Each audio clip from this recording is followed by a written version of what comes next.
Ever wonder how you can be more persuasive without feeling, sleazy or manipulative? Well, in this explainer, we're going to dive right into the psychology of ethical influence and show you exactly how it's done. So what's the deal? Why are some people just so good at getting their point across? Is it some kind of magic? Nope, not at all. It's really just about understanding how the human mind works, and today we're going to unpack the science behind it. Okay, first things first, we've got to draw a really clear line in the sand. Real, true influence works with our psychology. It respects a person's ability to choose. Manipulation, on the other hand, tries to take that choice away. That's the critical difference we're going to keep coming back to. All right, so our whole framework for doing this ethically starts with a super simple first step. You have to create a genuine connection. Before you can guide anyone, you've got to build that bridge. I mean, think about it, right? People immediately put their walls up when they feel misunderstood. It's a natural defense. But the second someone feels like you actually get them, that you see them and hear them, those walls start to come down. This is absolutely non-negotiable. So how can you do that right away? Here are 3 really powerful ways. First, subtly mirror their behavior. Maybe it's their tone of voice or how fast they're talking. It creates this subconscious feeling of, hey, this person's like me. Second, use their name. It just lights up the brain's attention centers. And third, match their emotion. Always remember, logic has no chance against an emotional brain. You have to acknowledge the feeling first, then you can talk about the facts. And that's really the heart of it. Influence isn't about ramming your agenda through. It's about opening a door through genuine understanding. And once that door is open, then you can actually start to communicate. A huge part of building that connection taps into something we are all wired for, the principle of reciprocity. This was made famous by the researcher Robert Cialdini. We literally feel a psychological need to return favors. So when you give something of value first, whether it's good advice, a sincere compliment, or just your undivided attention, you're building this powerful foundation of trust. But here is the massive catch. It has to be genuine. People have a built-in radar for when they're being played. Real influence feels fair. It feels collaborative. It never feels like a calculated strategic move. Authenticity is just everything here.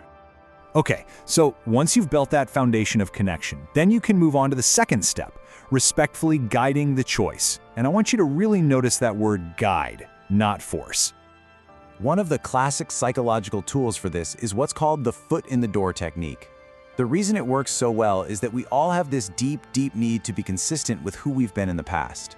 So if you can get someone to agree to a tiny, easy request first, their brain is psychologically primed to be way more open to a bigger, related request down the line.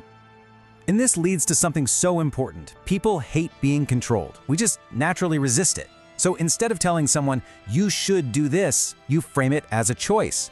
Just asking, hey, would you prefer option A or B? Lets them feel in control, it preserves their autonomy, but you're still guiding the outcome.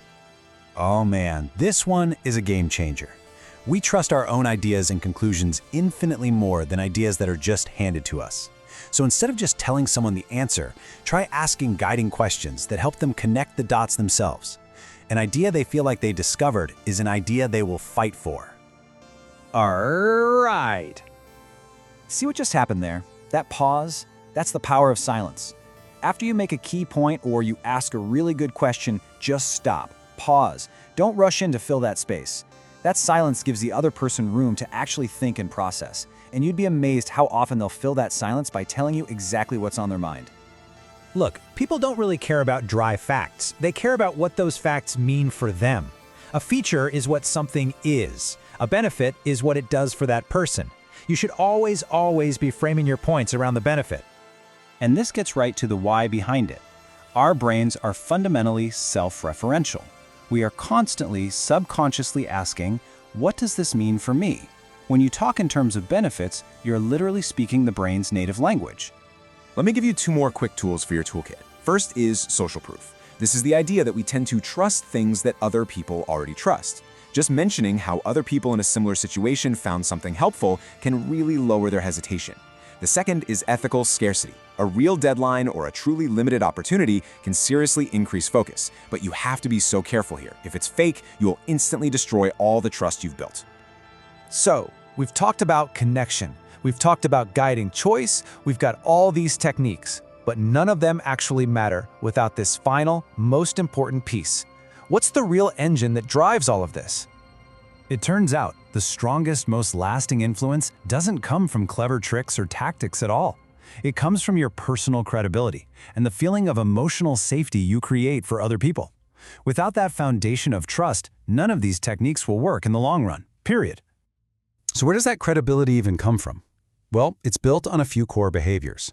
People are drawn to and influenced by those who really listen to them, who respect their boundaries, who act consistently over time, and who stay calm when things get tense. These aren't tricks, they're character traits, and they build real trust. And here's one last little practical tip for you. There's this thing in psychology where we tend to remember the beginning and especially the end of an interaction the most vividly. So always try to end your conversations on a positive, respectful note. It leaves this powerful, lasting psychological imprint. When you boil it all down, the entire philosophy is this: influence isn't about power or control. It's really an act of empathy. It's about understanding and seeing the world from their perspective. So, the ultimate takeaway here is pretty simple. If you create an environment where people feel respected, where they feel understood, and where they feel free to make their own choice, you don't have to push them. They will naturally move toward you and your ideas. And that leaves us with a final question for you to think about. The next time you're in an important conversation, how are you going to use this framework? How will you consciously and intentionally create that connection before you even think about guiding the choice?